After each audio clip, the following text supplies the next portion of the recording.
comment faire une recherche V dans Excel. Donc là on s'attaque vraiment à un classique puisque la recherche V c'est une formule qui est très utilisée dans Excel.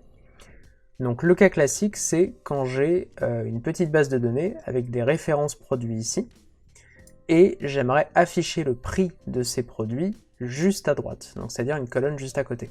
Les prix de ces produits-là, je les connais par ailleurs puisque j'ai un petit tableau qui me dit que tous les PRS 118 c'est 2 €, tous les PRS 93 c'est 5 €, etc.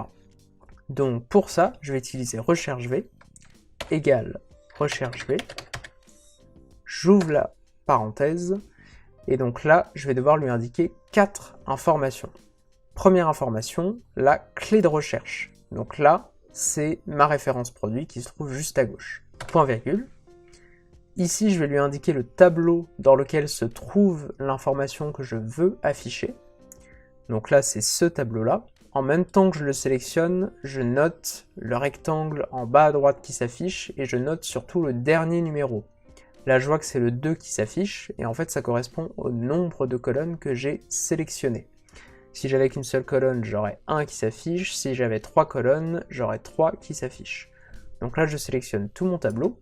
Comme je vais dérouler ma formule après, je n'oublie pas de verrouiller la référence de cellule qui est juste ici, qui correspond à mon tableau. Et pour ça, je peux utiliser le raccourci F4. Donc j'appuie une fois sur F4, et je rajoute un nouveau point virgule. Ici, je vais lui donner le numéro de la colonne dans laquelle se trouve l'information que je veux afficher dans le tableau que j'ai sélectionné juste avant.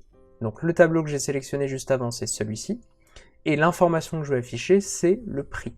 Donc c'est ma deuxième colonne de tableau. C'est pour ça que je parlais juste avant du numéro qui s'affichait juste ici. Donc là, je sais que c'était un 2, c'est ma deuxième colonne, donc je mets un 2, point virgule. Et la dernière information que je vais lui donner, c'est le type de correspondance que je veux. Là, on va faire très simple. Retenez simplement que dans la plupart du temps, c'est toujours une correspondance exacte qu'on va vouloir, donc on va mettre toujours un 0. Il y a quelques cas où vous pourrez utiliser la correspondance approximative, donc là on mettrait un 1, mais c'est quelques cas que je montrerai dans d'autres vidéos. Donc ma formule est bonne, je referme la parenthèse, entrée. Donc là j'ai bien le bon chiffre qui s'affiche en face de la bonne référence, je n'ai plus qu'à dérouler, hop, et j'ai bien tous les bons prix qui s'affichent à côté des bonnes références. En synthèse, donc, la recherche V, c'est 4 informations à saisir. La première, c'est la clé de recherche ou la valeur cherchée. La deuxième, c'est le tableau dans lequel se trouve l'information que je veux afficher. La troisième, c'est le numéro de la colonne à renvoyer, dans le tableau que j'ai préalablement sélectionné juste avant. Et la quatrième information, c'est le type de correspondance. Et là, encore une fois, on met toujours un 0, sauf dans de très rares cas.